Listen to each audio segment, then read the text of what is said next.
You wake up in Denver, coffee in hand, gazing at the skyline. The question crosses your mind: should I keep renting, or is it time to buy my own place? In 2026, this decision feels more complicated than ever, with the housing market having shifted. This video will break it down for you. We'll look at the latest facts, weigh the pros and cons, and see how the market has changed. By the end, you'll know whether buying or renting is the right choice in today's Denver market. Denver's current housing landscape in 2026. Before we jump into the debate of buying versus renting, let's set the stage with the latest figures. Because without real data, any decision would be just a guess. In early 2026, the median sale price for a home in Denver hovers around $565,000, $570,000. This represents a nearly 9% drop compared to last year, signaling a slight cooling after years of rapid price increases. If you're wondering whether Denver's once red-hot market is slowing down, the answer is a cautious yes. On the rental side, things are a little more relaxed. The average rent for a one-bedroom apartment in Denver has stayed around $1,889,950 per month, though this varies based on location and the number of bedrooms. Some sources even show a 5% annual rent decline, which is a refreshing change from the usual yearly hikes renters have faced for the last decade. For someone to comfortably buy a home in Denver, you'd need a hefty income of about $145,000 per year.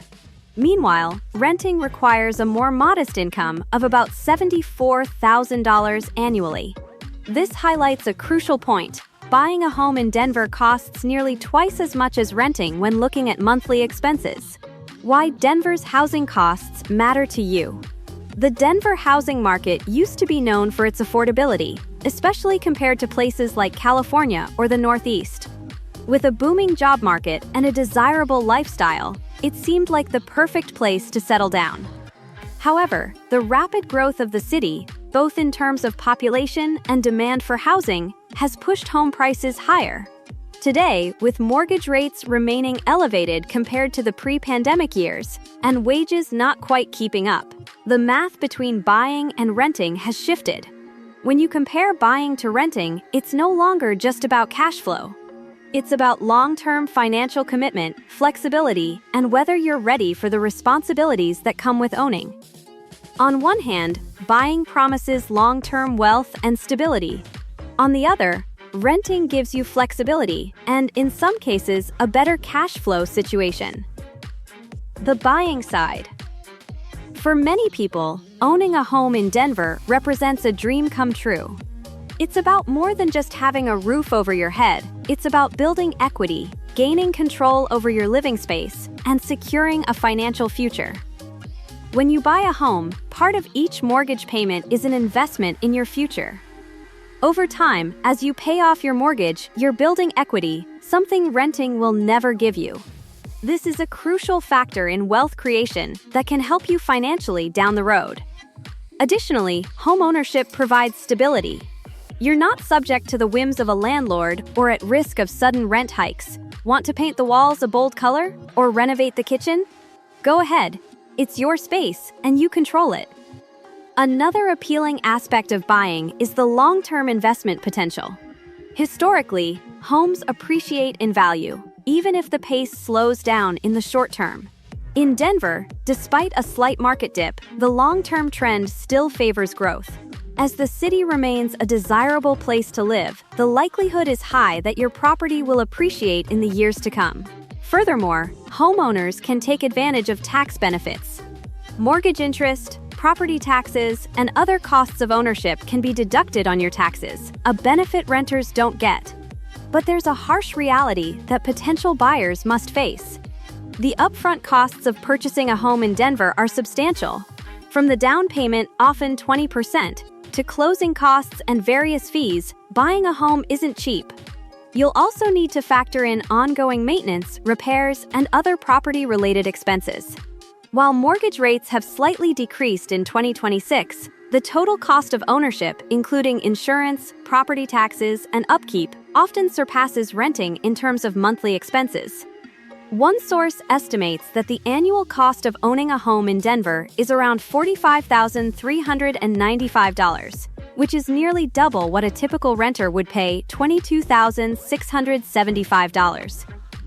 And once you're a homeowner, you're locked in. If you get a job offer in another state or want to change your lifestyle, selling your home can be a time-consuming and expensive process. Additionally, there's always the market risk. Home values could go down again, especially if the economy shifts, and you may not see the expected equity growth. The renting side. Renting, on the other hand, offers some distinct advantages. The most obvious one is flexibility. If you get tired of your current neighborhood or need to move for a new job, renting allows you to pack up and leave at the end of your lease term.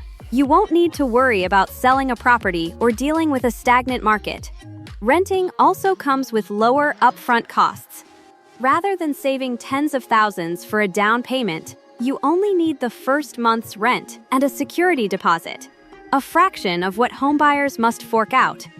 Additionally, renters are typically relieved from the responsibilities of maintenance. If the furnace breaks or the roof leaks, it's not your problem, it's the landlord's. In 2026, the renting market is giving renters a little more breathing room. With rents stabilizing or even decreasing in some areas, renters have more choice and better deals than they've had in years. But renting isn't perfect. One of the biggest downsides is that you're not building equity. Rent money goes into someone else's pocket, not toward your financial future. Plus, renting often comes with restrictions. Landlords can impose rules on pets, renovations, or even how many guests you can have. Renters also face the reality of annual rent increases. If the market shifts, your landlord could raise the rent, leaving you with fewer options if you're tied into a lease. For many renters, seeing that rent money disappear every month can feel like a waste. There's no financial return, just an ongoing cost for shelter. But others see it as a trade-off for the freedom and flexibility that renting provides. The smart reality. By now, you're probably wondering, should I buy or should I rent? The short answer is, it depends. If you plan to stay in Denver for the long term, say 7 years or more, buying may be the better option.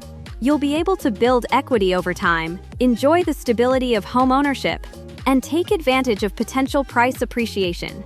However, if you're not sure about your long-term plans, or if you're in a career where relocations are common, renting might be the more flexible and financially sound choice.